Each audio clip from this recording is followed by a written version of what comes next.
Guys, for Blog Technica and Observer's Paradise. In hand today we have the HTC flagship device, that is HTC One X. I recently got this device and have flashed Jelly Bean. So let's take a quick tour of what does Jelly Bean look like. By the way, this is just a preview built on the device, so it's not the official update, but we flashed some custom ROMs and kernels. So let's get started. So as you see, this lock screen is slightly different from the one that we remember from Jelly Bean, ICS. There is this nice texture, sort of an animation. You can go directly to your camera or unlock the device. So when you unlock it, there you can see one of the features of Jelly Bean has been this what they're calling the butter project, and you can see the UI looks extremely smooth. The device is an absolute speed demon. You can see there are not many UI changes from ICS 4.0 as we have come to expect. This is, by the way, the vanilla Jelly Bean version, which was ported from Nexus 7. So let's quickly get into the about the phone so that you can be sure of the version of the device.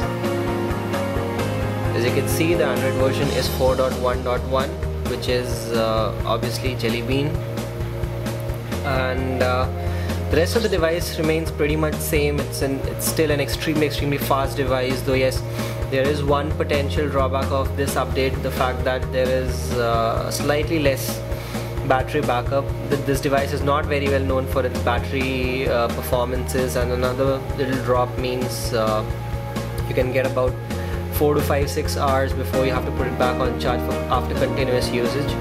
It's still very much doable as a daily driver if you're a moderate user, but if you're a heavy user, make sure that you're carrying a charger along. One thing that's been really famous for this device has been its camera. So let's quickly test out how the camera works on Jelly Bean. There are no UI changes, so as you can see, I have my iPad right next to me, and let's quickly capture an image of it. And there you see. The zero shutter lag works absolutely phenomenally. It's an extremely quick device, and pretty much everything remains as it was. Another feature that a lot has been talked about is Google Now. So let's quickly jump into Google Now and see how it works. By the way, I have this device connected to my Wi-Fi connection, so let's see how it works. What is the temperature like in Bombay?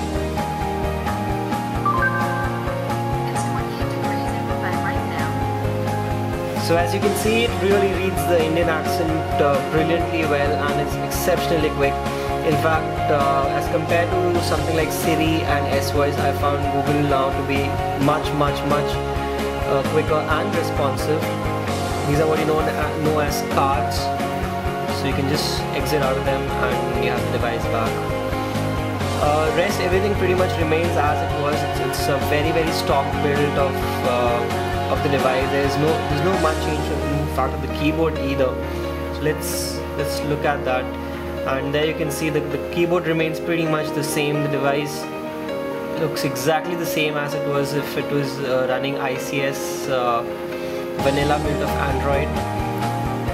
The notification center sees a little bit of change. As you can see now, there's a date and time which comes at the top, unlike the previous one, and also there's another very fine animation. I don't know if you have noticed that or not, but if you keep pulling this device down, the notification panel down, you can see there's a slight lightning effect. Then as you drop this notification bar, that light goes off. There's also a very nice fade in and fade out effect on the home screen, which you can see now. It's absolutely brilliantly done.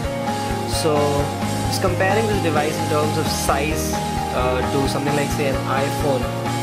Here I have my iPhone, and just take the cover off so that you can get the exact idea of thickness of this device.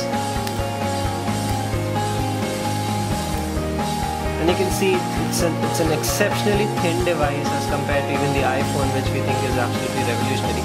The screen size is absolutely no match. This device has got a 4.67 inches diagonal IPS display, which is absolutely brilliant. Right now the display is on minimum because I was conserving the battery, but as you can see, as I lit the display up, the quality of the screen is absolutely brilliant. It's very battery hogging, but if you can discount that apart, The images on this device look absolutely fantastic. The video quality is brilliant. Let me see if I have some videos on it and if I can play something. We'll play our favorite song, Uf Teri Ada, on HD, and as you can see, it's a brilliant display. You can directly share the video of the. Yes, one feature which is lacking in this build right now is the fact that you cannot take images while the video is playing. If we were on a stock version, you could take even those images, like I have some of them in my gallery here, so you can see a lot of pictures can be clicked while you are watching the video. The sound quality is very good, though. Yes, there is no Beats integration in Jelly Bean right now, but you'd expect that when the official release comes out there will be Beats integration, but the audio still sounds pretty good, and once again the screen really blows us off. It's very well done.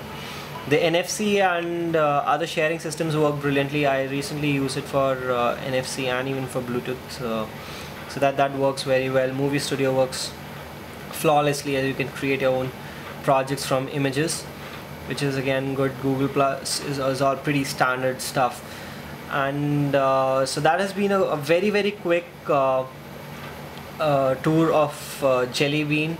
I hope you really like it, and if you wanna know which ROM and which kernel we have flashed, they'll be linked down below to XDA forums. And thanks for all the developers for this wonderful build.